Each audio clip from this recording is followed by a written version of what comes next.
Good afternoon, everybody, and welcome to the Oracle of Zoraya Utranaya. Today, we are doing another episode of Stars and Cards with Kat and Jeanette.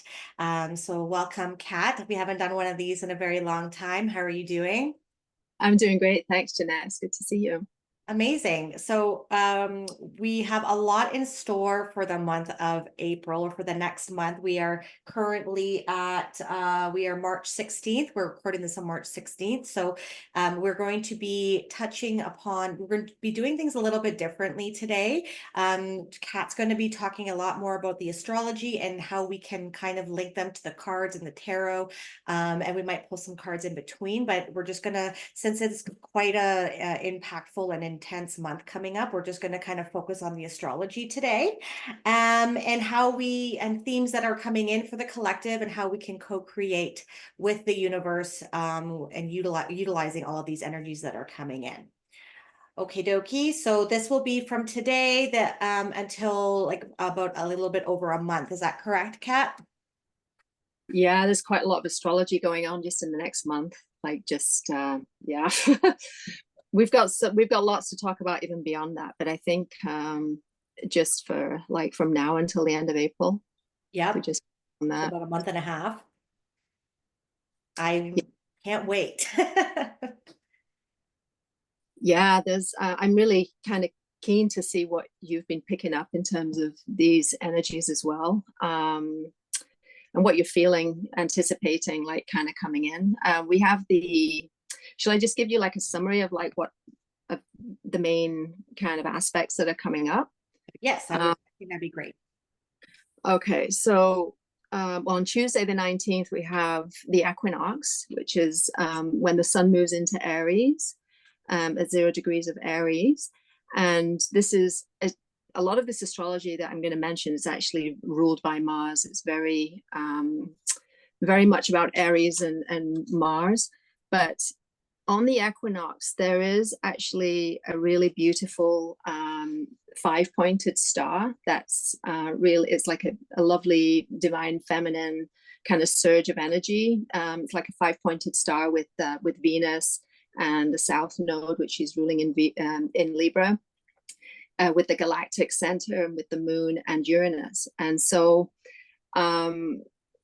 we can have a look at that. And then on the next day, actually, Mercury is going to be moving into a conjunction with Chiron. It's actually the first of three because Mercury is going to be going retrograde next month. And so that could be an interesting time because we've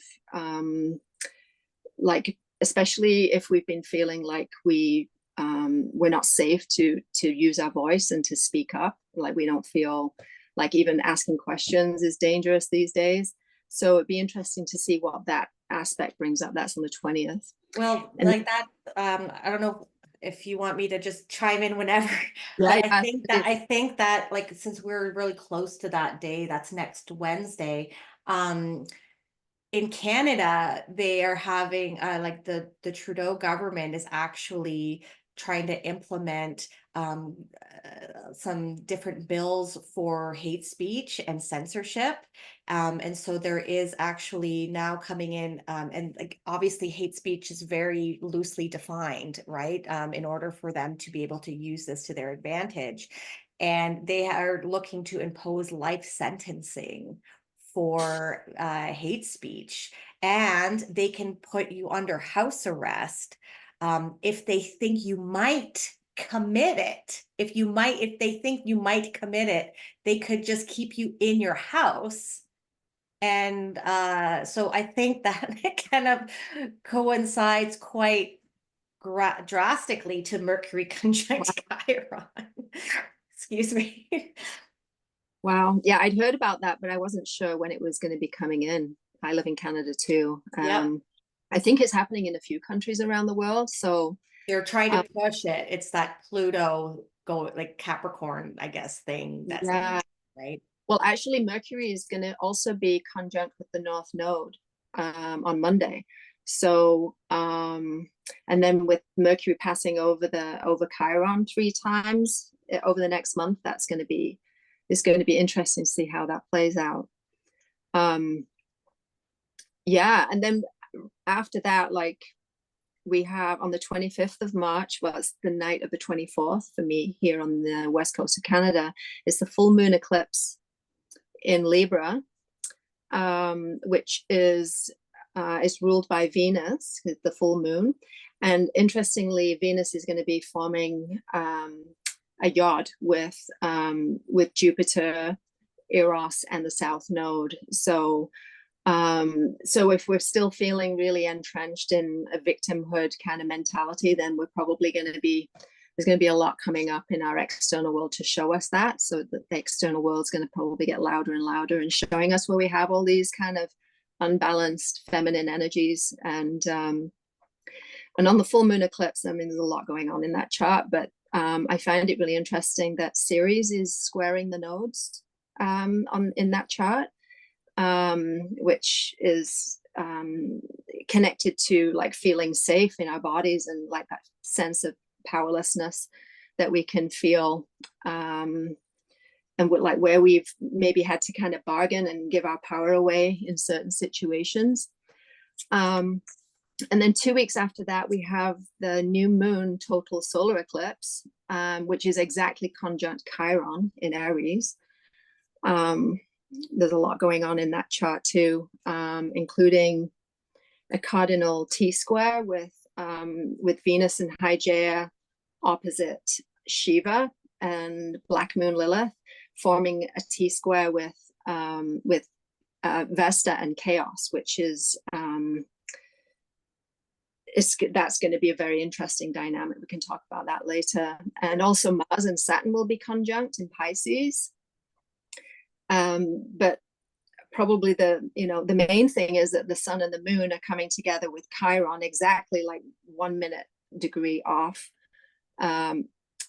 into it and on the total eclipse. So that's going to be, I think that we probably are going to get really pushed into our divine masculine action, to take action with that cardinal T-square. And it could be literally quite explosive. With Mars ruling that and Chiron being so featured.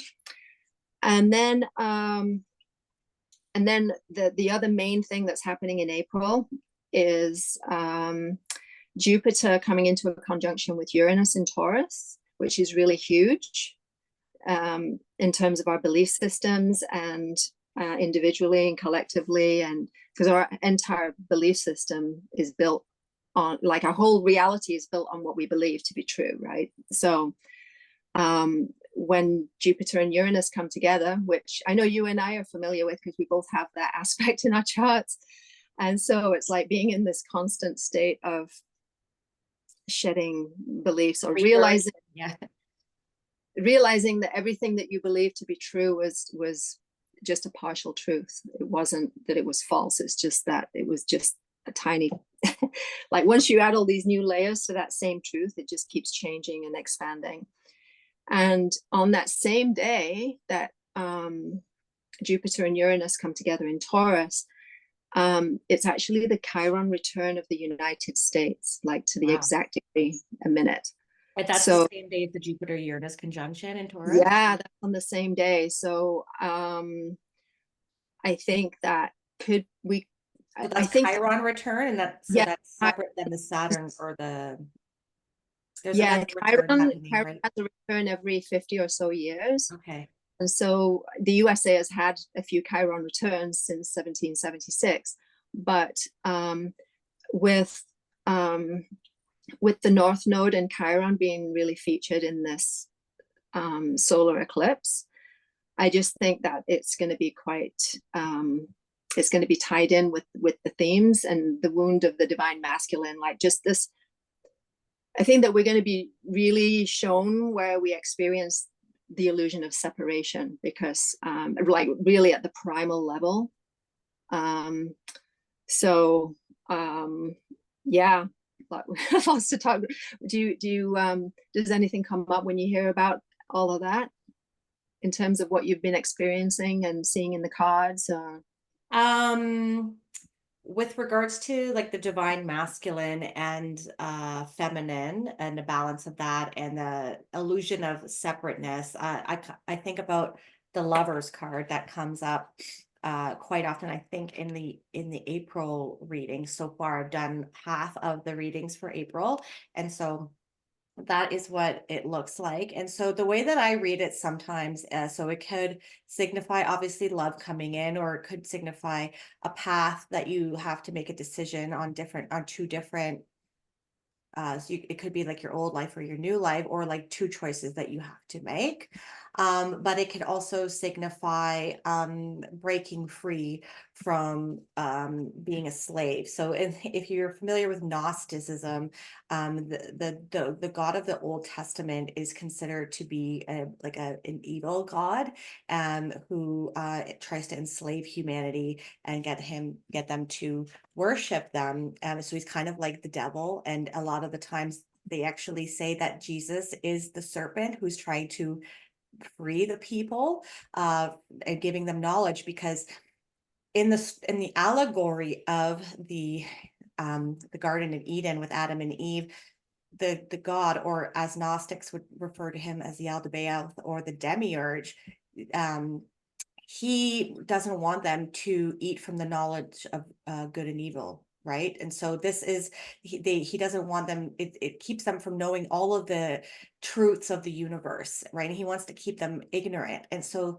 this is a lot that we're seeing right now, right? And there's a lot of even internet censorship, like TikTok is even being bought.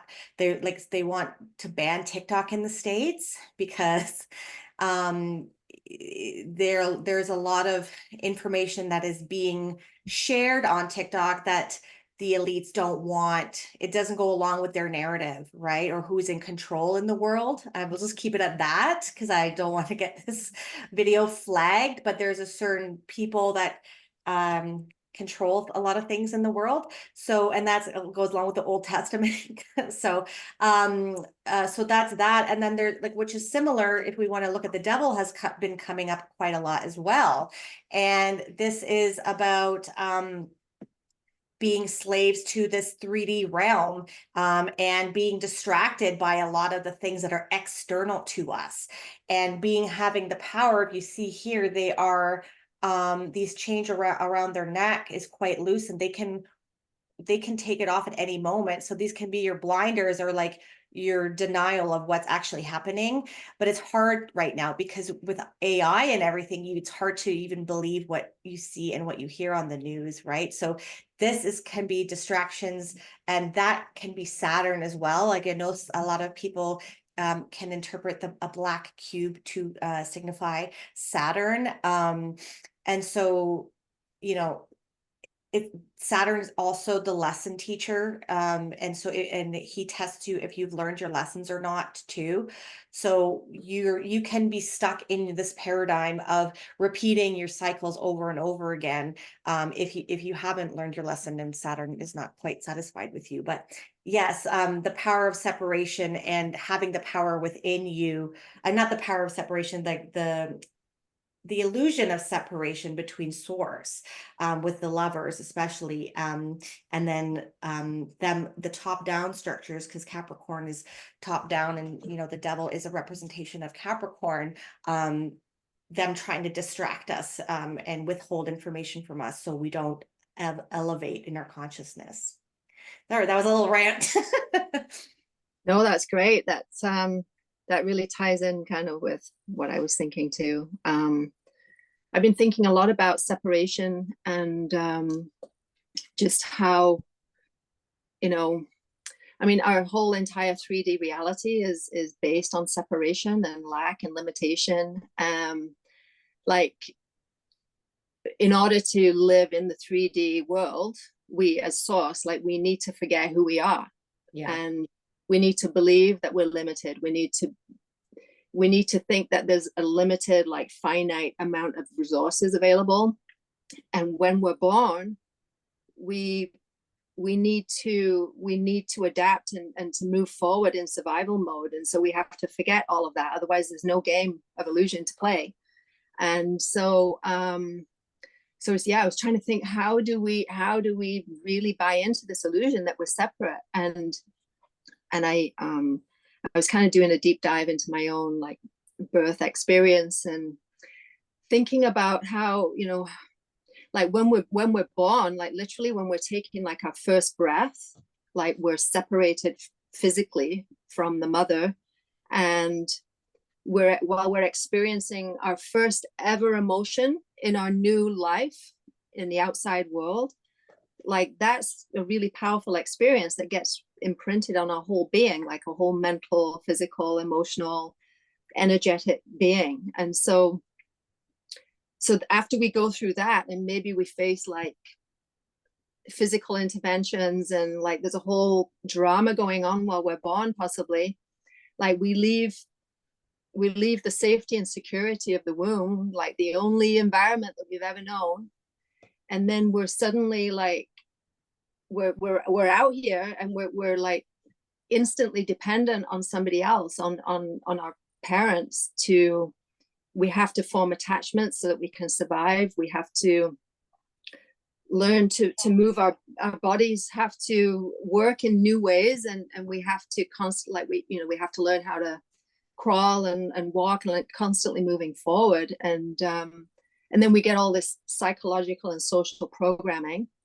And so that's how I think that's, you know, largely how we buy into the illusion that we're separate. But then I think that in this individualistic world that we live in now, like especially, you know, like in our Western society, there's like this over glorification of independence and competition and comparison, which reinforces that separation. But it's become distorted. And I think that this whole, you know, with Chiron in Aries, we're trying to heal through this individuation and feel safe, you know, like having a safe base, like to move forward and individuate and become. I really agree with that. And a card that came to mind when you were talking about the separation and is the Two of Swords. Okay. Because we are taught the illusion of this or that, like this is our reality, and we are blind to and this is where we've been always sitting, where we're comfortable, right? Even though it's a stone bench, right? And so she needs to step out of her comfort zone and get somehow to this sorry, my cat's bothering me, into the island that's in the back. It's a brand new island, right? And so a lot of the times is like people think, well, because we don't know about, just because you're unaware of it doesn't mean it doesn't exist, right?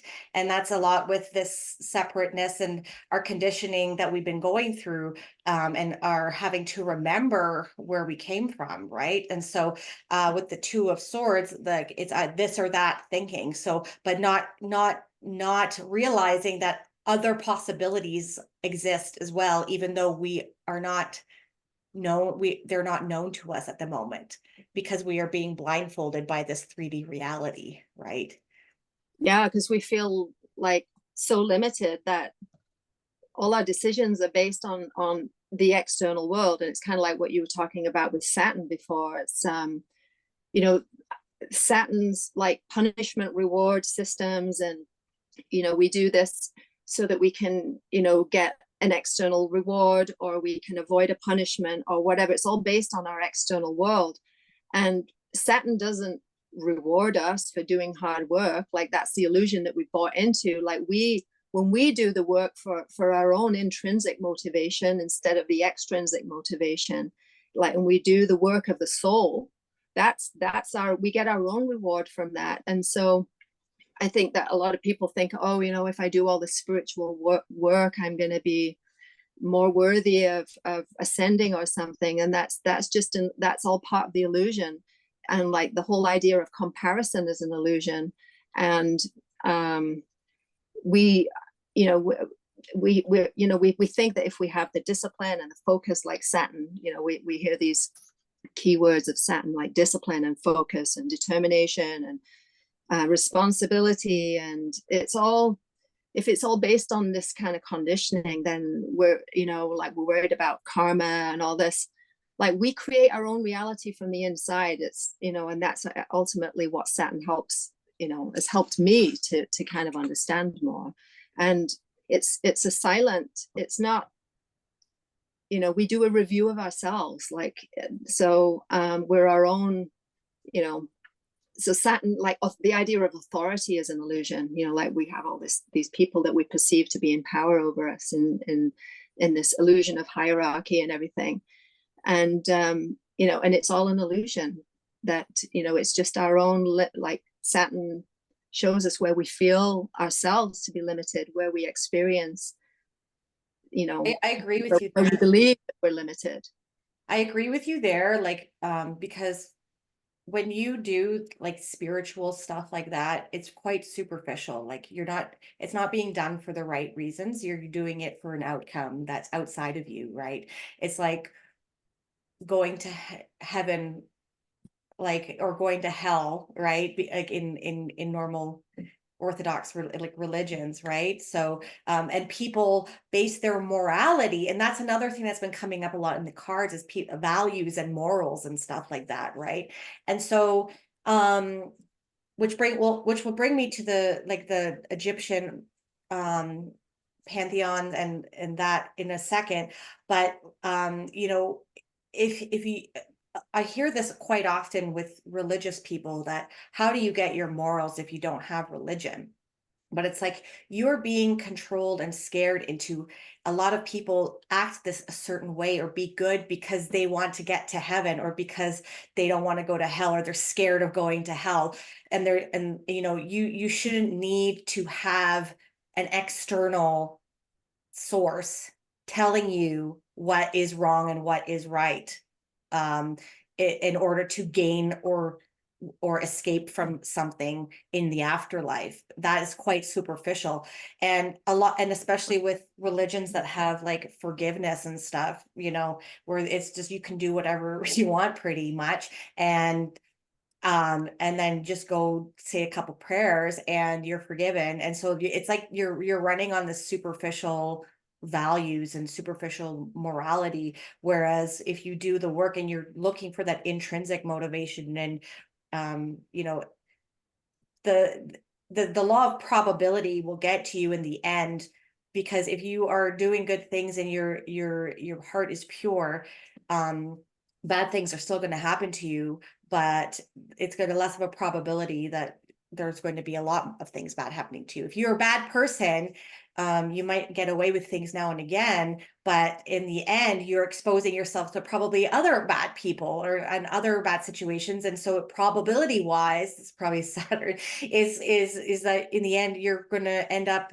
in a bad situation, right? So, and this comes with the goddess Bastet from the Egyptian pantheon, where she weighs, which is kind of, I always bring her up when I talk about the Justice card, which has been coming up quite often in the April readings, is if you, when you die after your life, your heart is weighed against a feather. And if it is lighter than a feather, then, you know, this determines your path in the afterlife, on which direction you'll be going, right? And if it's heavier than a feather, this is all determined, on the purity of your heart and how you, so purity of heart is an intrinsic thing, and you're not exhibiting behaviors because of an outcome, because that is not pure.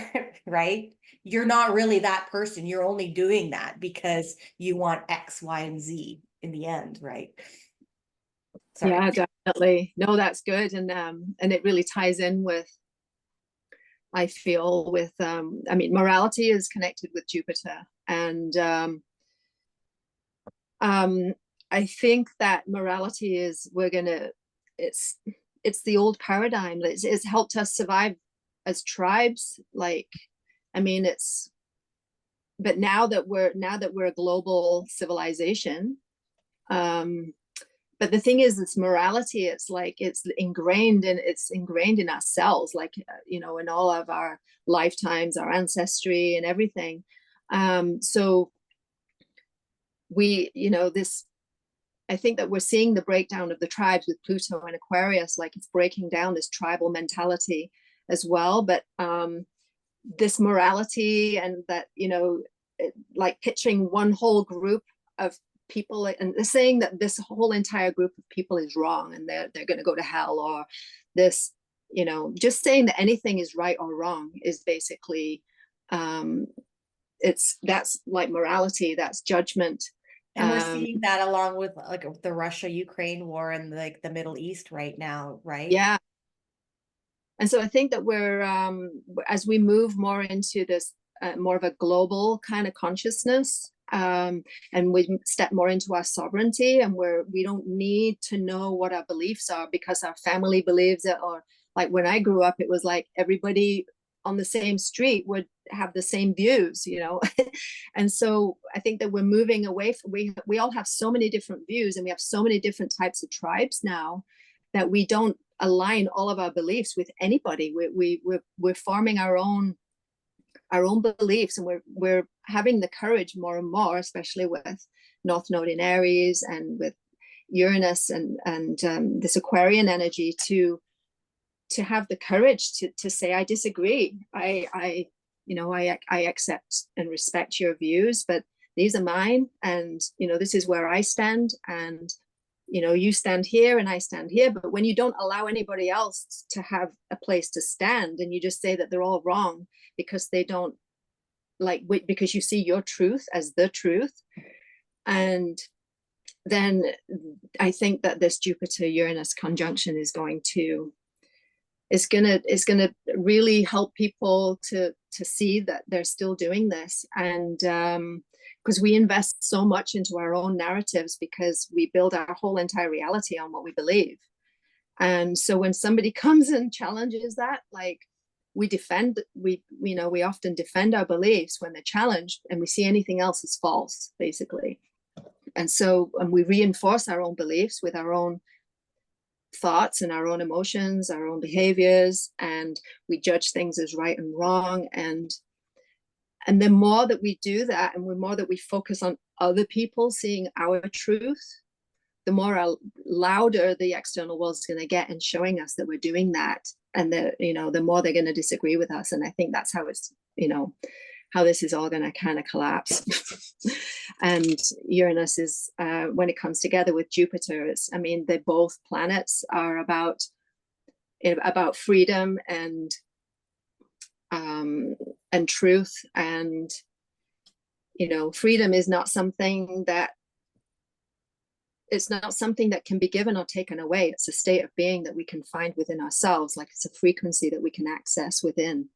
And so and just this whole arrogance and judgment, and it's such a low frequency, and I think our bodies are being bombarded with all this photon light, that these low frequency things that we still hold in ourselves, like, they just don't resonate, they can't coexist in the same space, right? So it's coming up really fast, and I think that's why we're seeing all this arguing, and everyone's like disagreeing, and but when we judge something, we kind of make ourselves kind of stay stuck in a manifestation loop with it, because when we judge something, we separate from it.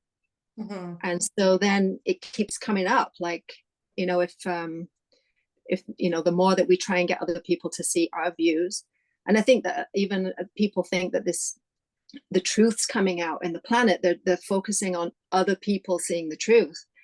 But we're all going to go through this. We're all going to experience. We're going to realize that everything that we believe is just a partial truth. Always. Yeah. It's never the truth. So there's that one quote that says, "If I know one thing, I know that I know nothing at all," or something. I think it was Clay said that, or something like that. There's only one truth. Is that like, or the only thing I know is that I know nothing at all. Something like that. True. But I learned, when I was younger, I was a real know-it-all. I remember I moved to the Middle East, and I was like super judgy when I got there, and I was like, oh, this is wrong and this is wrong, and like thought I had it all figured out, right? I was 21 years old. Yep. And then I realized that there is no right and wrong. Like I lived in a few different countries around the world and realized that there is no right and wrong. There's just different Yeah. different perspectives, and they're all true. They're Yeah. all true, you know. But we think that our truth is the truth. So, and I've been guilty of that myself. So, but I think that Uranus is going to free, like Jeffrey Wolf Green says, he's the founder of evolutionary astrology. He says that Uranus gives us freedom from the known. So I think it's going to be interesting, you know, especially with the Uranus energy being so strong right now, with all these planets that just moved through Aquarius and Pluto being in there. It's all being ruled by Uranus. So when you say about the truth and stuff, it was really making me think about the United States and how they interfere a lot with other countries and with their color revolutions and overthrowing other governments because it's not in like because they can't control them. They put their own puppet regimes in and they try to control them. And back in the day, they used the excuse, well, we don't want communism to spread, right? And like, not to say that communism is a good thing, but and now these things are happening in Haiti right now. Haiti's going through quite a tumultuous time. The United States and Canada is actually wanting to send people in there to stabilize it, but it's a separate country. It's the same thing going on with Ukraine, right? Why are we getting involved with other countries? They need to figure it out on themselves, and we shouldn't be imposing our values and our ideologies onto other people because we think that they're wrong, or more because we want their resources. But you know what I mean? I yeah, feel, and that might be coming up a lot.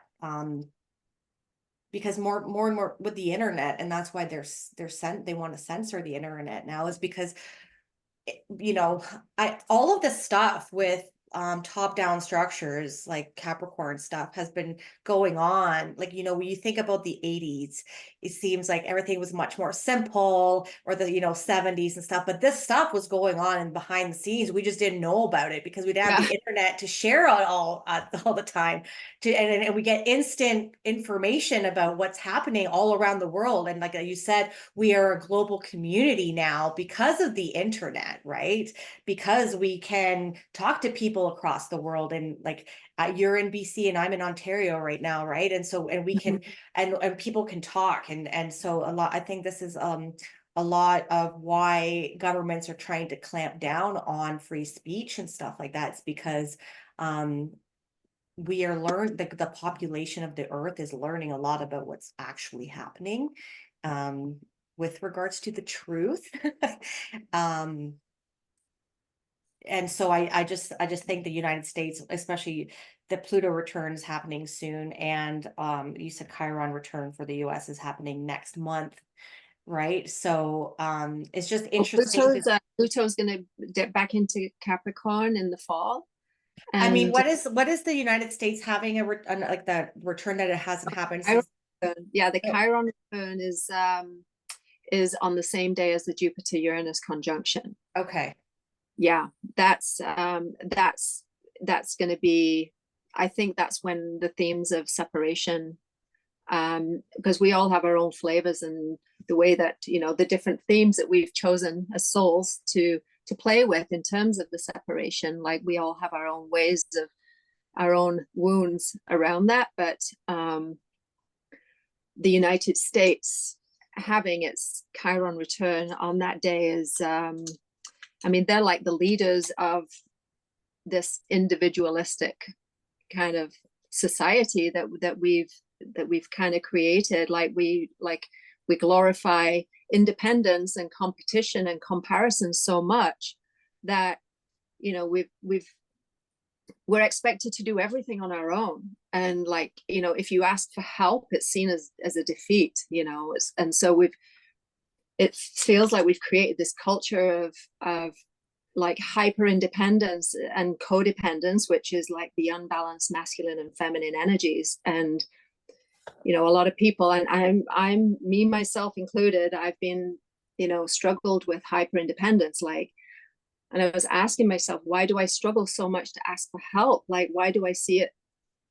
Why do I see it as weak? Like, why do I, why do I try and do everything on my own? And like, why do I struggle to show vulnerability? And why do I struggle to trust? And, it's this hyper independence. And it's, we think that it's good to do things on our own, but like, mothers shouldn't be, you've got like single mothers, like they do everything. They're raising their kids, they're buying all the groceries, they're working, they're cooking all the meals, they're doing all the housework.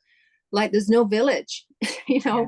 there's no village of support. Like when I lived in the Middle East, like the women would lay down for 2 months and just nurse their babies and be waited on.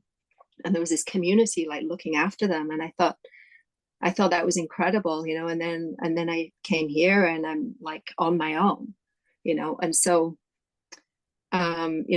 families are like expected to do everything on their own. And then we've got the other side of the coin, which is codependence, which is where we are needy and we're needing external, we think that we need to get everything from the external world. And that's the unbalanced feminine. Energies. I saw a video recently on the internet that reminds me of this this independence, and it's a Western type of concept. Was a gentleman in Italy who was commenting on the independence mentality, and that it has its good aspects as well, but when you mentioned the mother raising the kid on her own here, whereas in the Middle East, it's more of a collective experience, and like there are a lot of people working together to raise it's like the village that raises the baby, right? He had mentioned the parent, like us, when in Italy or in a lot of the Mediterranean countries, they take care of their elderly, and they in their own houses, right? And because they brought them up when they were small, they take care of them when they're older. But here it's just, oh, you're impeding on my life. I'm going to on my independent life that I've created and my family. So I'm going to put you in a nursing home, right? So Yeah. it's a Or little bit more complex than that because seniors. sorry, me. A lot of the homeless people in my town are seniors. It's like it's crazy. And then they're just expected to fend for themselves, right? Mhm. Like, and a lot of judgment goes on there too, right? Mm-hmm. I did have a question. Can you just either, if we're going to talk about it now or later, the Chiron aspect, if you can just explain the archetype of Chiron when we talk about it, because it's not something that a lot of people are familiar with.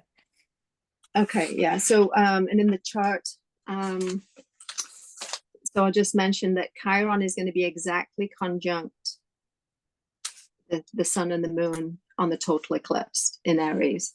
So That's on April the 8th, right? April 8th, yeah. So yeah, Chiron is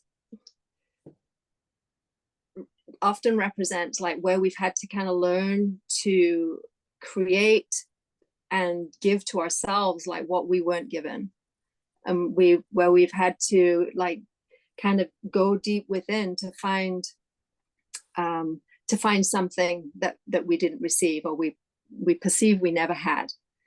And so, and with Chiron, it's like it's a constant evolution. Like our soul's constantly evolving. Like it's not like we suddenly find it and then it's like it's a constant thing. So Chiron in Aries is it's kind of like the wound of the divine masculine in a way, which is about separation and our individuation and our autonomy, our need for freedom. And so one of the themes that's playing out right now in the world is this fear of speaking up, and we're afraid that we could be misunderstood, we could be judged, we could be attacked, it could harm our reputation, we could get ostracized, or it could ruin our standing in the community, our livelihood or whatever. But underneath that, there's often just like something that we're holding in our throat chakra around not feeling safe to speak, like to even ask for what we want, which is connected with Aries as well, like expressing our desires, expressing what we want, what we don't want, like setting boundaries is really hard for a lot of people, myself included. And just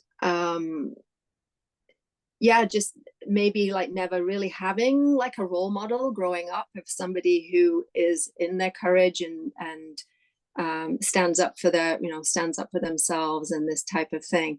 But Chiron is where we quite often we're really good at healing other people that have those same issues, but we can't heal ourselves. That's kind of the wounded healer, Chiron. It's like the marriage counselor who has a crappy marriage, or is divorced like 5 times or something. Yeah. And so I think was it Leonard Cohen that said that, like, where the wound is, like where the light comes in. And I think Melanie Reinhardt explained it like that. So when we allow ourselves to just really, like, first of all, just recognize that we have that like allow ourselves to feel these wounds. Our biggest wound is often related to Chiron. That's where when we allow ourselves to actually feel, well, all of our emotions, but like our really deep, like our deepest ones, they kind of, when we don't give them a word or try and intellectualize them, or try and understand them in any way, or move beyond them, or try and transmute them, but we just allow ourselves to fully feel them, that's when we see their essence. And that's kind of like when we connect with Chiron, it can really help us to really understand what that wound is, and then it reveals itself and it transmutes itself. We don't have it, kind of shows us its gift within it. But if we try to work it out intellectually without allowing ourselves to feel it, then we can kind of stay stuck in a loop with it. That theme has been coming up quite a lot in the cards, is allowing yourself to feel what emotion that you're going through and not trying to cover it up or trying to run away from it with substances or like other addictive things. Like, and that came up with the devil with me a lot. Is actually feeling like, because that could be addictive things, like so you're chaining yourself to addictive things to kind of escape from your feelings. And so that has been coming up, and I used to give the example a lot in the videos. This is why I remember it, because and then I'm going to associate that with the Temperance card as well, which is the card of transmutation and alchemy, right? So a lot of the times when you're not healed, or you haven't done a lot of healing work on yourself, you don't want to face your shadow, or you don't want to face those dark feelings because they make you feel really shitty, and you want to feel better, and it's about immediate gratification type of thing, right? But if you sit with it, it doesn't stay. Like, I've learned that feelings like that, they don't last. That if I actually sit with them and see what they're trying to tell you, because we are all human and we have emotions, and no emotions are bad. They try to communicate something with you. And if you constantly are numbing yourself or distracting yourself with things to help you feel better, you're missing the whole message of what these emotions are trying to say, and it inhibits in your ability to transmute it into something positive, into something that can actually work for you. And so that's a lot with this card, is the alchemy of healing, being able to heal something in yourself. You can alchemize it and turn it into something beautiful. What are your thoughts on that? Yeah, I agree with everything that you just said. It's we, especially when we're like really like overwhelmed, like a lot of us have been really in the thick of it for the last few years. But when we separate from our emotions, or we judge them, like they just keep coming around, like they're frequencies that are trying to move. And so when we when we separate from them, we kind of stop the flow of them. But when we just allow them, like when we just can just be with what is and just allow them to just move, like they're not as scary as when we're trying to stuff them down, it's because we don't want to feel uncomfortable. But if we just allow them to move, then they can come and show us what, like that, like you said, it's information, like it's a message, and the frequencies that Something's not resonating properly, right? yeah, Like they're just a frequency that's attached probably to a belief that we bought into that wasn't true. And so when we stop the flow of that, we're not getting the information from our external world about the reality that that we're creating, and that who we believe we are in that moment is like out of whack. Yesterday, I think I was sharing with you that I was in quite a bad mood, and I was really I had an explosive moment. And I wanted to just, yeah, I had the ability to, I was going to work, like I have a lot going on right now, really busy. So I'm really overwhelmed, and like, I'm on the verge of, like, I'm feeling this breakthrough coming through soon. Right. And, but it's not happening as fast enough as I need it to, or that I want it to. And, I'm just constantly being tested. And like, a lot of people say, focus on what you want, like not you don't want. And it's true, but you also don't want to fake your emotions either, because you need to feel these things. You don't live there forever, but you have to go through it, and it'll come and it'll go, like if you let it, right? But you don't want to like stew in it and let it control you, and like let your emotions become who you are. But like yesterday, I had the ability, I'm like, I'm going to do some work tomorrow instead, because I took the day and I was stewing around and I was upset and in a bad mood and being grumpy.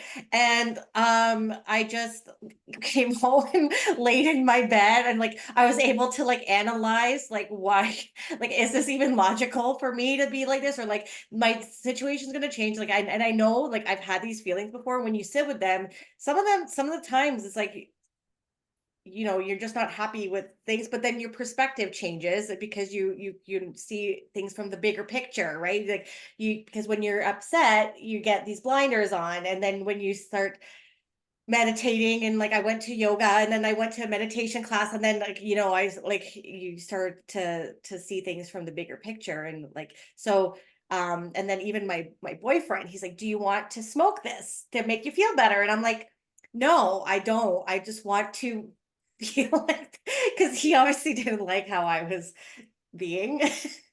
But I said, no, I'd rather, like, because that's that immediate, like I would feel a lot happier, if I did, right? But I said, no, I want to just sit with this. And then it by the end of the day, it was gone, right? So I got to face, like, and then emotions tell you stuff, right? And so, and then today I'm feeling a lot better. So it's just, sorry, I just had to share that with you. No, that's good. I think, I mean, our emotions are always showing us, that they show us what we don't want, so that we can figure out what we do want. Yes. So if So we can something's not feeling comfortable, like if you're upset about something, or like what can you do, like what kind of action, especially now with the Aries coming in, like yeah, and then co-creating and utilizing the energies that are here to create with the universe, right? Because you are the universe. absolutely. You need Well, like who are you angry at? Like, who are you upset at? Yourself? Because that's probably what that Chiron thing is too, right? Like it's looking at yourself in the mirror, yeah, right? I think if you can, it's hard to stay really present with your emotions and not intellectualize them, and not, but if you can just allow yourself to just feel it without even giving it a word, without labeling it in any way. Just, I think the one thing that really helps me is to notice where I feel it in my body, and then just don't try and move beyond it, like, because we want to, we don't like it, so we just try and distract ourselves, or like find something, we pick up our phone, or we're like whatever. So if you can just be like, really just be with it, like be with what is, it moves really quickly. Yeah. And so, and then I think that just remembering, if you can stay in the duality of knowing that you're, you know, you're both human and source. So your human is feeling this, and to honor that and allow that, that just, if you can be in the hold the duality of being both human and source at the same time, and know that there's another version of you that that knows that it's an illusion, but the experience of it isn't, like it's really real, like you're feeling these emotions, they're really real, and just be in the duality of that, and just try and remember that like you're asking about, like how to create, co-create, or whatever, like manifestation, like we're manifesting all the time. Like we think that because we're not manifesting, we're not seeing the things that we want, that we're not manifesting, but the very nature of who we are is manifesting. This whole thing that's happening in the world is we're creating it all from the inside. And so whenever we want something, we realize what we don't want, and then that helps us realize what we do want. And because when we actually state an intention, like when we express a desire, the universe actually immediately creates it. It's like when a problem is created, the solution is created. When you express a desire, the universe immediately creates it. But it doesn't respond by giving it to you. It responds by showing you where you're out of alignment with it. Mm-hmm. And so, but for me, like, this is my own, like my external world is like my own system showing me constantly where I'm out of alignment with with what I truly want. And so when you realize that your external world is you, literally, it's not just like the people and everything, it's not just interconnected with you like a web. It's actually you. It's actually all you. And you realize your external world is, it's your own system mirroring back your internal frequency. So when you realize it's working for you, it's not all happening to you, then you can collaborate with it. And so it's like that's how you get to change your reality, is by realizing that it's showing you where you're out of alignment, and you're like, okay, now I know the reality I'm creating. Now I know what belief I'm buying into. That's bullshit. It's like I bought into this belief that I can't do this and I can't do that. Once you release the emotion, you get to see those things, but you have to be able to feel the emotion so it can show you that, and you can allow the frequency to move. That's kind of a long-winded answer, but no, I agree.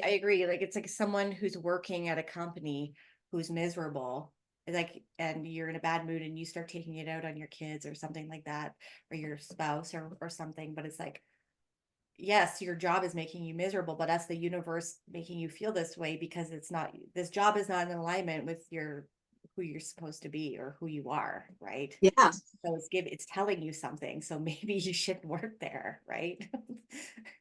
Yeah. And so it's like, if you don't value yourself internally, then you're going to be surrounded by people and situations that don't value you. Well, I think that comes to another major theme that's been coming up in the March and the April reading so far, is like surrounding yourself and with things that are in alignment and people that are in alignment with your values, because the values are in alignment. It's like your vibration and your frequency, right? It's what you hold important in your life, and it can be compared to that, right? So and Which like card with been coming up around that? values, it would be, I would say the any cup cards, I would say, but like the Ace of Cups and the Queen of Cups here. So especially, so this is like starting something new that is overflowing with abundance and love, and it's in alignment with your values, right? So this card has been coming up. I think it came up 4 times in the March readings. And then the Queen of Cups signifies, so she she value like so this cup kind of looks like a trophy, and so she holds it very dear to her heart, and so it represents things that she cherishes and in her life, and she'll do anything that she can to protect it. And it's a card about being in tune with your emotions and leading with your heart and living like with your like leading with your heart. Yeah. So and leading with your heart means being true to your values and being in alignment with your values, right? And so um and then tying that to like different countries in the world have different values, and then also like Hmm. um leading with your heart and your values depend like when we were talking, I'm sorry, I'm getting all like clustered right now. It's when we were talking about living from your purest self, right? And not having the external world dictate what your morals are, or like external dogmatic institutions dictate what your morals are.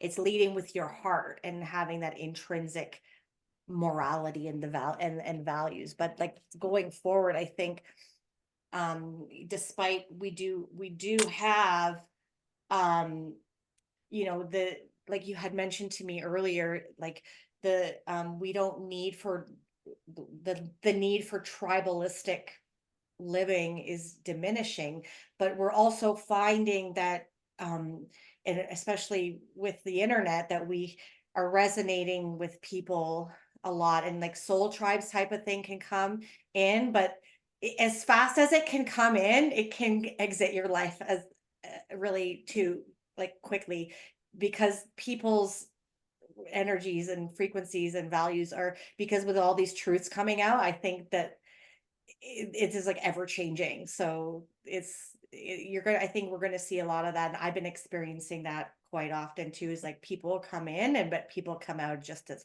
fast, right? Hmm. Yeah, I think that on the topic of values, I think that with Uranus in Taurus, especially when Jupiter aligns with Uranus, um, Uranus can completely change, like especially Uranus in Taurus can be like a complete change of value systems, like the whole nature of them, and like values that have like completely like defined our identity.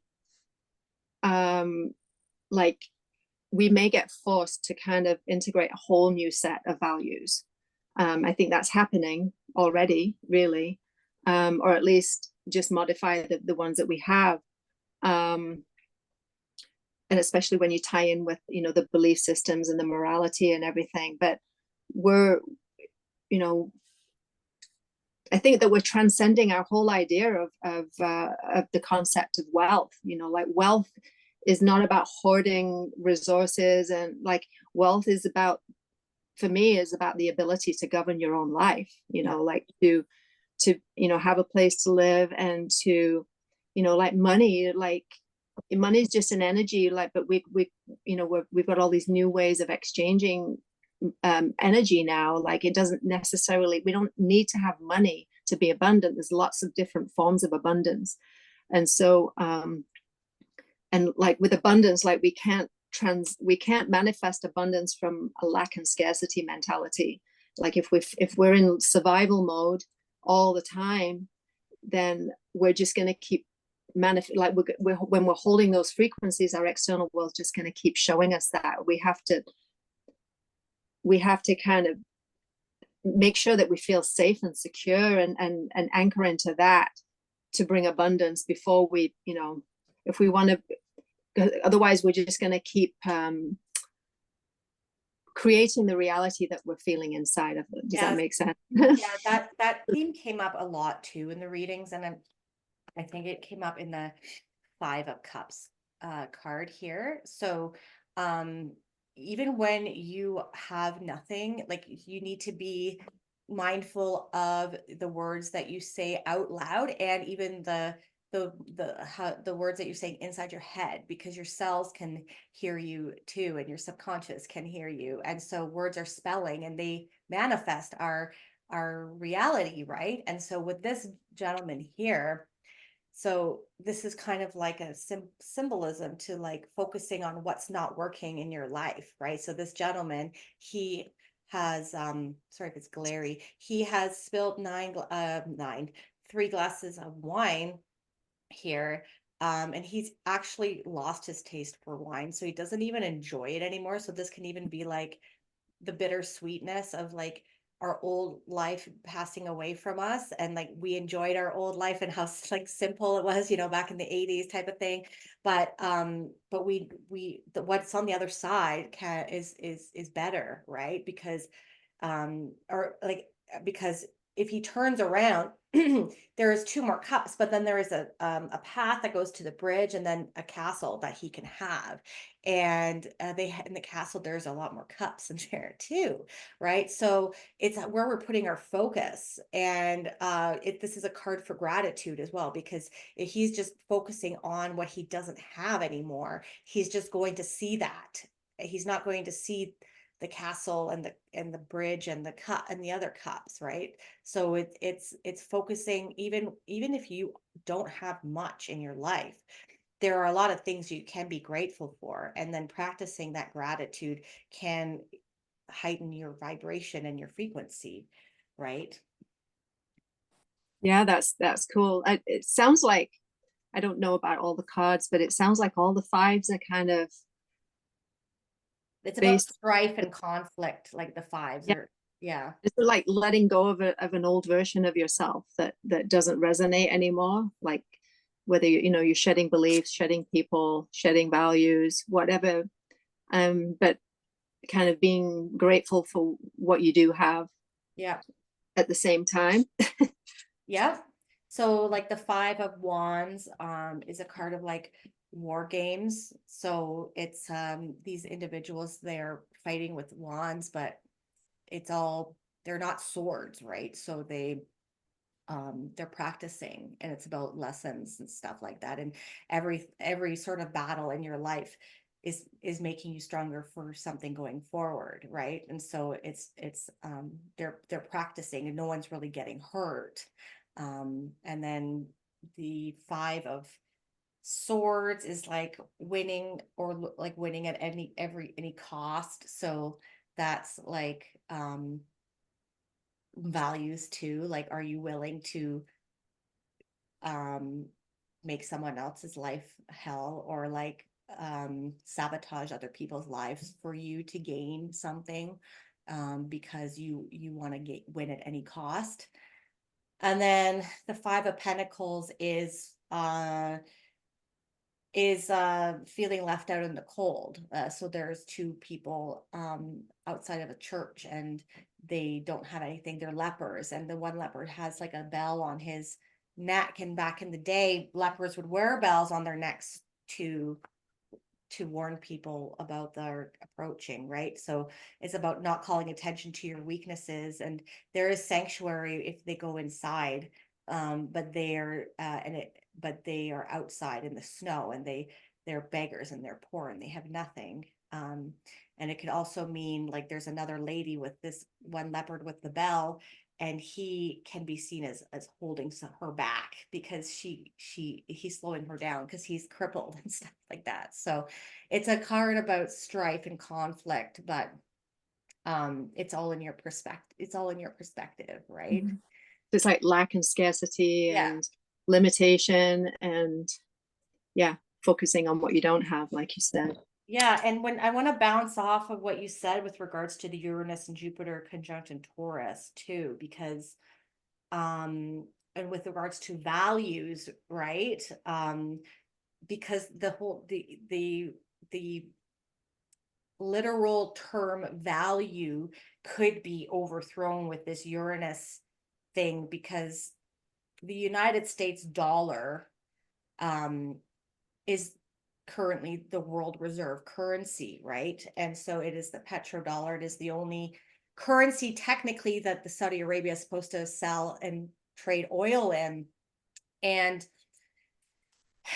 I'm gonna get going geopolitical here, but like with the war in Ukraine and Russia, like Russia was sanctioned from, they were like withdrawn from using the SWIFT system, which is like a payment system globally. And so there's BRICS countries now coming up. So it's Brazil, Russia, India, China, and South Africa. That's what creates the acronym. But like Iran, or I think Argentina didn't accept it. They were supposed to join in January, but I think Saudi Arabia just joined now. And there's a bunch of other countries too. Ethiopia, and they are all sick of the United States hegemony with regards to their money and having to hold American dollars and not utilize their own money, right? And for trade and stuff. And so they've made their own system, and so now they're bypassing the SWIFT system, and they are looking to dethrone the American dollar from being the global reserve currency. So that could be interesting to see. When you look at American debt right now, it looks like to be a controlled demolition. Like everyone at the top, I think, is working together. But like they just keep printing money, right? And the money of the United States is not backed by anything. It's not backed by gold. It used to be, but it's just backed by military force pretty much, right? And so um people are sick of that, and the United States uses sanction, like their own currency, as a weapon because they can sanction you, and then your whole economy can go to shit, right? So the whole world is looking to transition into a new monetary system, and I think some crypto is bad and was worthless, but there are some crypto that a lot of banks are already starting to use all around the world, and the infrastructure for this new system is already being laid out, and they just need like some sort of catalyst moment, like a black swan moment, for them to like say, okay, well, and a lot of people have even been saying that this might be like they might use a solar flare or like the internet going out or something like that, or some sort of uh, catastrophe that it will last a few days, but then they say, well, we have this new system now, and like we're gonna like implement it. But I think it's interesting, um, because if you look at the history of currencies and global reserve currencies as well, they last from anywhere between like 80 to 100 years. Like the countries that have like the world reserve currency, and like I made a video on my other channel about the BRICS, and there's a nice chart that I found that has like Portugal, Spain, like France and England, and then America, and like how long they all reigned as the global reserve currency, and it is 80 to 100 years, like, and so we're on the precipice now of the end of the reign of the American dollar too. So Yeah. if you look at those patterns, and everything is a pattern, right? So it'd be interesting to see if something like that has some catalyst moment in when Uranus and Jupiter and Taurus, because Taurus is about money, right? Well, the full moon eclipse is ruled by Venus, Okay, and and Venus so is about uh, money too. I I just I just really feel like this whole eclipse period is going to be. I think everything's going to change way more than like a lot of people have been waiting and waiting and waiting for things to come out, truths, disclosures, and all this to come out. I think that this equinox, as soon as the sun goes into Aries and we move through these eclipses, this next couple of months, everything's going to change from my perspective, everything. So you think we're gonna have a have a Yeah, power moment, I, like I do. I think that I think that the new moon solar eclipse, with that cardinal square, with the sun and moon conjunct with Chiron, I think it could be potentially. I think that we're really going to be pushed into to take action in our divine masculine energy, like to speak up, to do something. And the eclipse, I was just looking at the map this morning, like the path of the eclipse, it goes down from like, I think from like northern Mexico. It goes from Mexico up through the United States. Yeah. Which is interesting because it's their, you know, like with, they're coming up to their Chiron return. And so they're going to be kind of potential, actually, I think where you are is like, I think Ontario is in the path of the eclipse too. Okay. It's going to kind of go, it's going to go up through the United States and then through Ontario and up into maybe Newfoundland or somewhere like that, going up through Canada. I'm not sure exactly where it goes. So it could be potentially, like, especially with Uranus in Taurus, it could be earthquakes, weather, explosive, literally. So a volcano or something like that? Yeah, there could be, like, the earth itself, I think, is already kind of, I'm already feeling the equinox energy. But this eclipse seems extra powerful and potent to me. And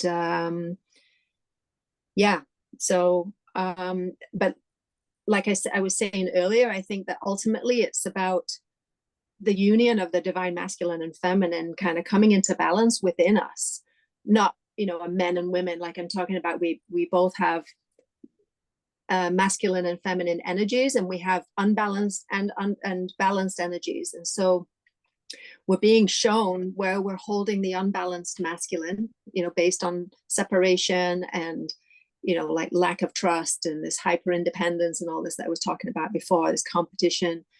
And the unbalanced feminine energies, which are, you know, like where we do devalue ourselves, where we compare ourselves, where we believe, where we think that we need to still give our power away and serve other people because, you know, these are the illusions that we've bought into since the patriarchal kind of took hold, right? And it's, you know, where we're still seeking external anything, validation, approval, love, where we feel unseen. And I've noticed online there's a lot of posts around this stuff as well. And you know, that part that when we feel like it's about belief that we're the illusion that we're separate from source, basically, where we feel like we have to hide part of ourselves, like put on a mask, and where we can't fully be ourselves, where we can't speak up and take that divine masculine action. So we've got the hyper independence and the codependence kind of parts of us that we're seeing. And like the balanced feminine power is that multidimensional kind of magical part that feels the oneness with everything that is. And the masculine power is based more in physicality. And you know, it's like the feminine is about the being, like our beingness, and the masculine is about the doing part. So they kind of work together, right, within us. But we're seeing where we're still in our old paradigms, because we're moving into a whole new paradigm of manifestation this year. It's manifestation, abundance, and that's kind of where we're headed, I think, this year. Yeah. And but in order to get there, we need to see where we're out of alignment, all of us. And so that's kind of like this, like how I surmise like most of the astrology here, like the whole of 2024 really is, we're going to be dealing with this north node in Aries and the south node in Libra until the end of this year. And all these themes are playing out in relationships, because relationship is our biggest evolutionary catalyst, right? From when we're born, you know, like we're, you know, that's why all our relationships are undergoing these huge transformations right now. And, you know, because we need to see ourselves in the other. But if we're focused on what the other's doing all the time and how they're all, you know, this person does this to me and that to me, and we focus on everything that everybody's not doing or can't do or should do, instead of realizing where they're showing us, they're a mirror for us and showing us where we're holding beliefs about those things ourselves. Yeah. But if we're always out there, instead of in here, then we're kind of doing it backwards, I feel. Yes. So those, I think the full moon eclipse is going to show us where we're really out there in the external world, and where we're giving our power away, where we feel powerless is, it's an illusion. Control is an illusion, power is an illusion. So the full moon eclipse, that's going to be on March 25th. So that's about in a week. Yeah. Since it's Yeah. in Libra, did you want to, I know you had mentioned you wanted to touch base on karma. Is that a good opportunity? Does that match to that topic, or does that go somewhere else? I think the idea of karma came up when you were talking about Saturn mostly. And Saturn in Pisces, I think that Saturn in Pisces is about a lot of different things, but one of them is just that, that our 3D reality is the dream. We've kind of got it backwards. Like, we think that the 3D reality is the reality, but it's out there is the hologram. It's, inside is our primary reality. It's like when we go to sleep and we have a dream and we wake up from a dream, we kind of like, oh yeah, that was an illusion, that was a dream or whatever. But then we consider this to be our primary reality. But I think it's backwards. And Saturn, I think it's been opposite the black moon in Virgo for quite a while too. It's moved out now. The black moon's moved more through Virgo, but we're also being shown this other illusion of obligation and sacrifice, and this idea, this inner critic, and this idea that we have to be perfect, and we have to look good, and that's not anything to do with cause and effect, but Saturn is like the planet of karma. But we think that we're stuck in this endless cause and effect, but we can choose. We create that. We created all of it ourselves. Like these codes, these themes that play out in our lives are just, it's all an illusion that we ourselves created. Like, we can change it. We're not bound by it. Yeah, I think so. Go ahead. Yeah, that's all I was going to say about that. The karmic lessons have been coming up, I think, in the April readings too. And specifically, I know for one sign, I don't remember which one, but it was saying, like, don't worry about other people. Like, don't worry about like bestowing or getting back at other people that have hurt you or something like that. Like, focus on just bettering yourself and your goals, and don't let them bring your frequency down, because karma will take care of itself, right? And so I think that's also important to know, that like does hurt when people hurt us, or that our situations happen in our life, but we shouldn't be going out of our way to rectify, or like to get revenge on people or something like that. You know what I mean? Well, if I just think of other people as being like aspects of myself. So when we're focusing on the external world and getting the external world to see our way and all these things, for me, karma means that it's about cause and effect, means that we create our reality from the inside. Mm-hmm. The frequencies that we have inside, the effect is the outside world, like that it comes from inside to outside, but we see it as backwards. Yeah. Okay. And we think that we need to control the external. So that's the way that I kind of see karma as being. Everything's backwards, upside down, yes, opposite. I agree. But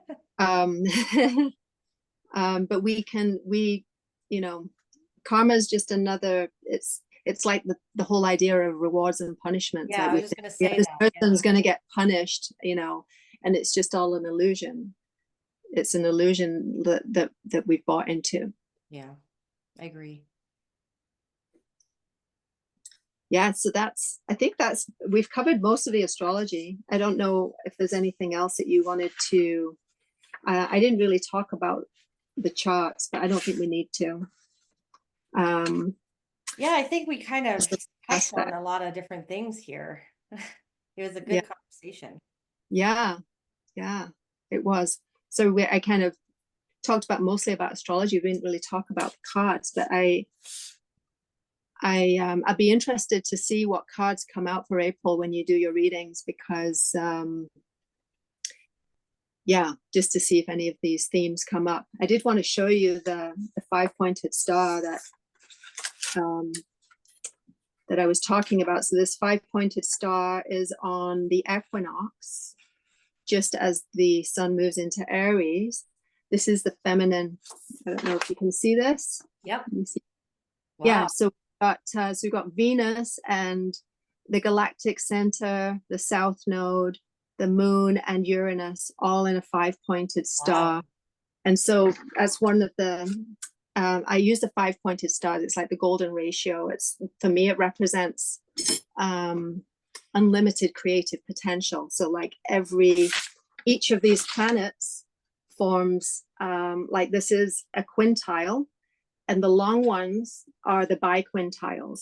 And so each planet is forming four aspects and is connecting either through a quintile or a biquintile with every other planet in the star. And so So does that amplify it? yeah, well, for me, because I work with the planets internally. I don't work, I can connect with the planets outside as well, but when I'm co-creating, I work with my internal universe. I co-create with the planets internally. I've got a whole internal galactic collaboration that goes on in there. And when I work with the five-pointed star, I actually work with seven-pointed stars too. They're called septiles. And I make up my own rules as to what all this stuff means. I make the rules up as I go along. But what I do is I connect with each of the planets internally. I go into the quantum space, like beyond all matter, like beyond all the cells and the electrons, the atoms, everything. I go beyond, like where there's nothing. And because for me, that's where the whole universe is inside of me. And I connect with the planets and my sacred geometry and the way that it interacts with my sacred geometry. So what I do is I connect with the planets individually at their highest frequencies that I can. And then I imagine what we can create, like with this pentacle and with myself as source and them as source. And because in the quantum space, you're not bound by time and space, you're not, you're beyond all physicality, so you can create anything. So when I create things inside, and then I see them manifest in my external world, so I'm just creating magic and miracles all the time. That's the way that I do my own astrology. So I have my own really unique way of doing it. But yeah, and this pentacle is super powerful because it has so much divine feminine energy. And the solstice that we had in December had two pentacles and two Star of Davids. One was masculine and one was feminine. So I really feel like it's about this sacred union of the masculine and the feminine, all of this ultimately, but it's just playing out in all these different themes, and it's to do with our illusion of separation from source. So so that's on the equinox. And then there's lots of five-pointed stars in all of the charts, but I'm not going to talk about all of them, but I just wanted to show you that one because I think that one's quite cool. Pretty. And the galactic center is feminine too, because that's where the Milky Way was birthed. Like the Milky Way, it's like the galaxy. It's all to do with milk. It's the nourishment of the universe. So we were, our whole solar system and our whole galaxy was birthed in the galactic center. So Very cool stuff. So why don't we, if we're all done with talking about all of the energies that are going to be coming up in the next month and a half, where you were talking about geometry and sacred geometry. So perhaps I can pull a few cards and read what they mean from my sacred geometry oracle deck. What do you think? I would love that. Yeah. So for the energies coming in, and then before we leave, perhaps I will share the information in the place down below on my YouTube, the description box. But perhaps you can tell people where they can find you. Maybe you want to do that right now as I'm shuffling the cards. I don't really have much to say about that because I'm just kind of coming out of hiding, I guess. I don't have a website or anything yet up and running. I have an Instagram where I just share I share some of what I do, I guess. I'm not really focused so much. I know this whole conversation has been about the collective energies, but that's not what I'm really focused on in my astrology. It's kind of self-obsessed, really, because I look at how the astrology interacts with my own sacred geometry, and because that's like the code of my soul, and so that's how I'm constantly updating it and evolving. And so the work that I do, I work with people, and astrology is just one of the tools that I use. I actually channel, and I use astrology. I work with sound as well. I have tuning forks, and so I combine geometry with sound and astrology and the channeling, ultimately just to help people understand the reality that they're creating, and why things seem to be happening to them, and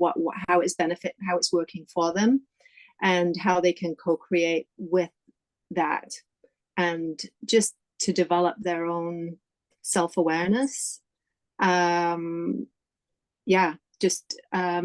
so we if I do like a real deep dive into somebody's chart, then it's like it takes me a long time. I don't just do like a typical reading like other people. I go pretty deep. So people can, I'll share my email on your description so that people can get a hold of me. And maybe my Instagram is pretty small. I don't have much on there yet, but I'm planning on sharing some of my own soul's journey on there, and what's just moving through me, and what I'm struggling with, and what magic I'm discovering, and in hopes that it might inspire other people.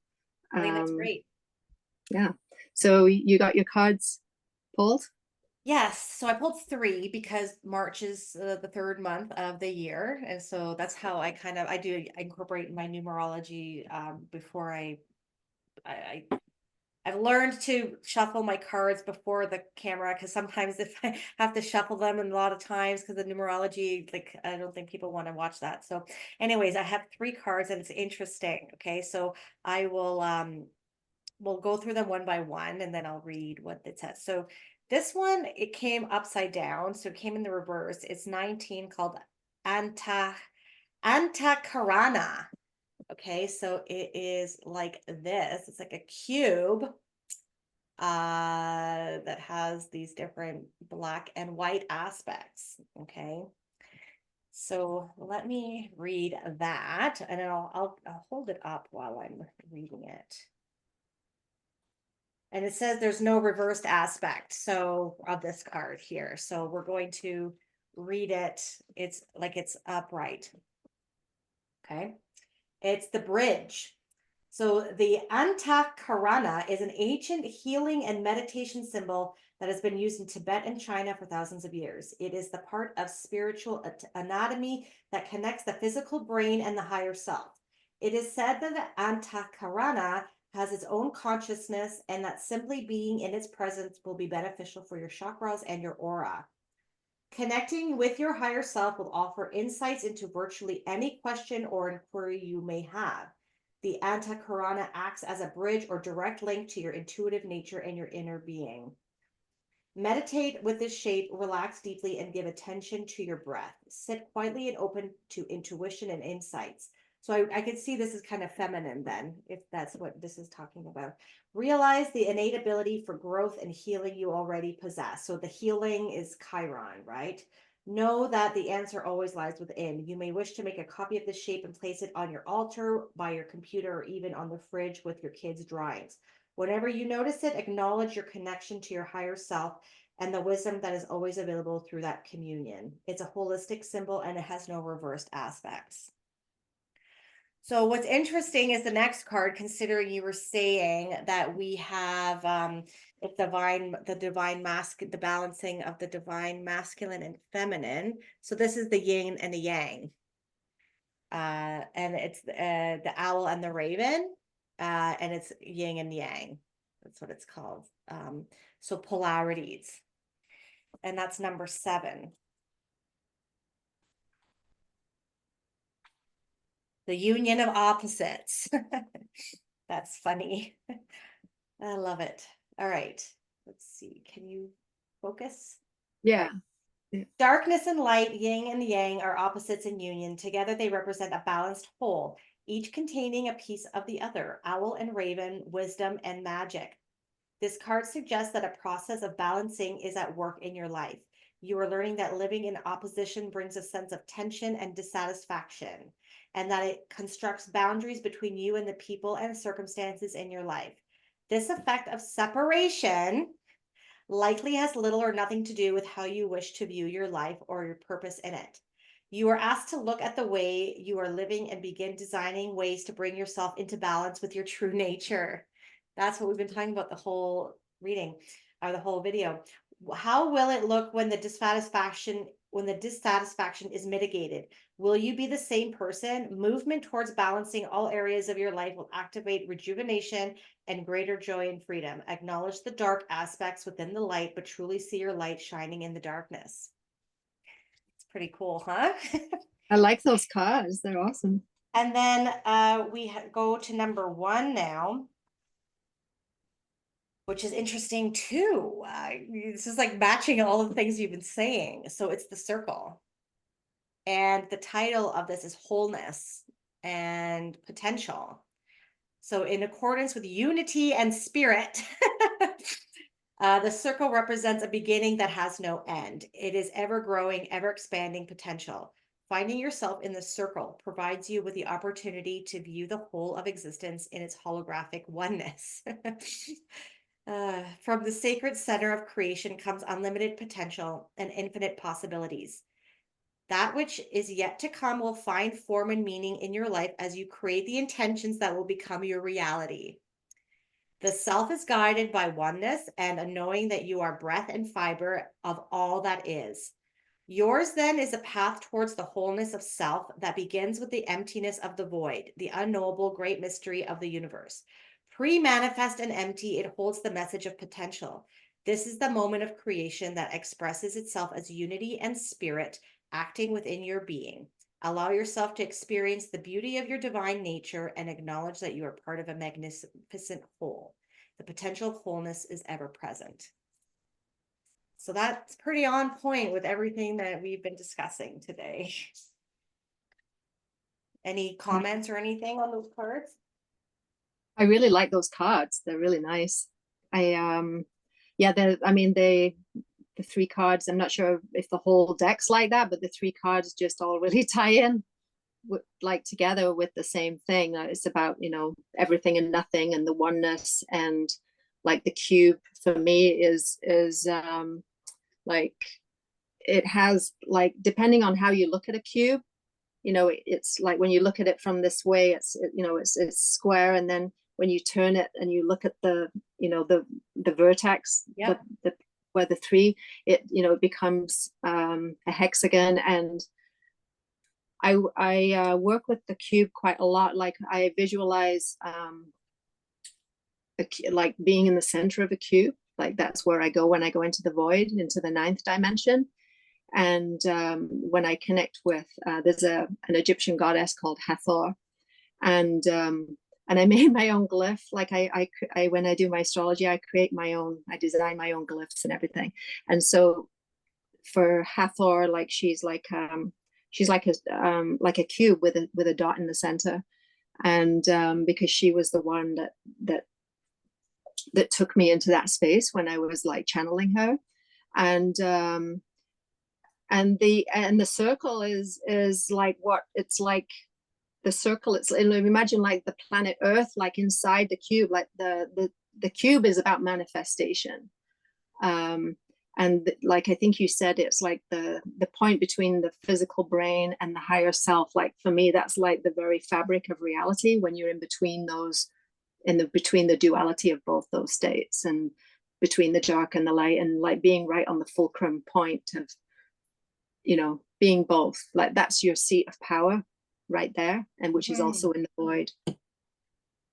Yeah, you were mentioning that during the show of like um knowing that you are the universe, or knowing that you are experiencing all these emotions as a person, but like tapping into that spot where like you're in between, you're in this 3D realm, but you also know that you're source, right?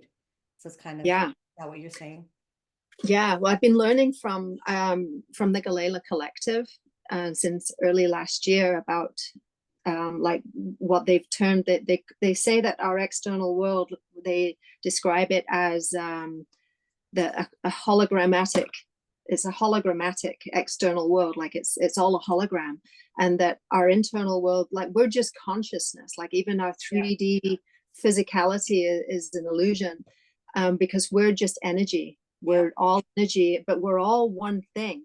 And when we think of oneness, we think of, like just being like a web of things just interconnected, like we're all kind of in a row, like holding hands or something. But it's not. We're one thing. We're one thing that's just expanding and expanding. So, but each of us has our own piece of that, and a part of that energy, like one corner of it, and we each have our external world around us mirroring to us, like we are the universe, like we are just the consciousness itself. And our 3D reality is just one of our realities, that's the one that we are aware of. But we exist in so many dimensions and so many realities all at once, and at all time, and everything's all happening at once, the past, present, future, and everything, which it's mind-blowing. It's like, it's mind-boggling to get your head around this stuff, but it's been really amazing journey. I really highly recommend Leanne Rose and the Galayla Collective to get your head around this 6-dimensional stuff.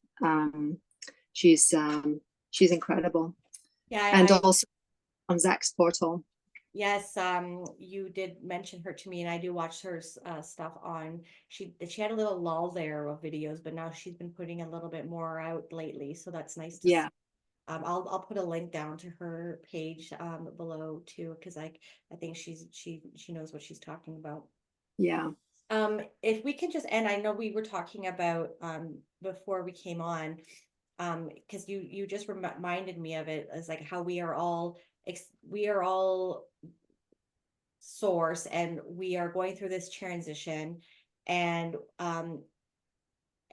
our internal world, I mean our external world is a mirror about what's going on in our internal world. So as we see a lot of these things collapsing, and a lot of these things changing and exploding and transitioning, you mentioned that it's we are the ones that are making this happen, because we are transitioning as a humanity. So can you just expand? I don't know if I just repeated it fully, but can you just, we'll end, and then we'll end there, that so that people understand that what all of the stuff that will be happening is not all bad, and like it kind of goes along with like what the whole show was about, was it's a matter of perspective, right? So so the old paradigm that's collapsing outside of us is just a reflection of the old paradigm that's collapsing within us. And so it's like a regime change inside and out. You know what I mean? Like we're the more we step into our power, and the more we realize that what the power that we perceived in our external world is an illusion. So it's just constantly reflecting what we believe to be true. So it's like, these people in power that have, this hierarchical positions of power, this patriarchal system that's collapsing, is collapsing within us. And so we, because source has been, like, when you zoom out from source perspective, like the whole patriarchal matriarchal thing has been going on for millennia, right? The reason that the reason that the patriarchal took hold is because the matriarchal abused power and used magic and shit, right? And so they're like horrified, like, you know, because females that have, you know, a space in their, in that they have the womb space, have an edge over the men that don't have that. They have a sacral chakra, but we have the womb space. We have an edge with our physicality in terms of the magic that we can create. And so the patriarchy squashed it, squashed the magic, squashed the emotions, squashed all of that stuff. And so now we're coming, like, now we're coming back into balance. But so each thing gets out of balance. It's designed to, because it goes on infinitely, matriarchal, patriarchal, masculine, feminine, dark and light. Everything's just in constant, yeah, like your yin and yang. And so now that we're coming into this era, what Goddess Kali was explaining was that we're coming into this era of the union between the masculine and the feminine, and where they're coming into balance within us. And so instead, like our unbalanced energies, that where we feel, where we've been given our power away to the external and feeling that we have to serve, you know, be in service to others, and where we devalue ourselves, like we're realizing that that's bullshit. That's an illusion that we bought into, and we're stepping more into our masculine energies that are balanced, and we're you know, we're stepping into our sovereignty. We're finding the courage to speak, and that's to do with the Chiron and the Aries and all that too. So I think I didn't really answer your question, but so we are basically creating everything from the inside. This is our primary reality. Everything that we're seeing outside is showing us the reality that we're creating. Right. That it's working for us. It's not happening to us. It's showing us. We need to know what we're creating so that we can, because we can't manifest and co-create with the universe unless we understand the universe that we're creating. Yeah. That we are the universe creating itself. Kind of like the same thing of like our emotions showing us what's not resonating or within ourselves. So yeah, the external world is showing us and eliciting a response from us because it's reflecting what's going on inside of us.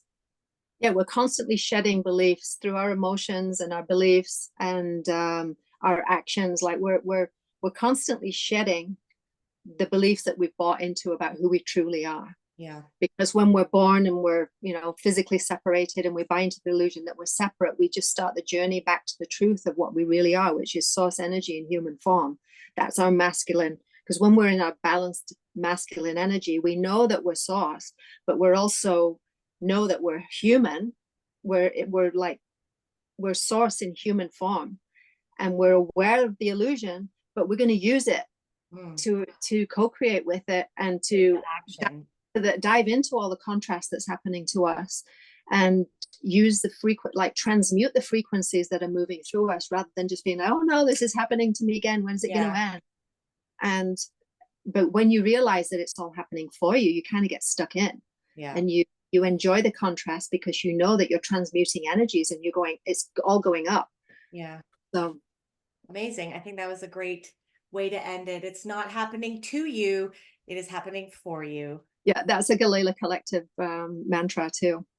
Amazing. Well, we will definitely talk about what our next video is going to be about. Maybe we can reconvene at the other side of April and see what debrief about everything of what happened, and then look at the next couple months, perhaps. How about that?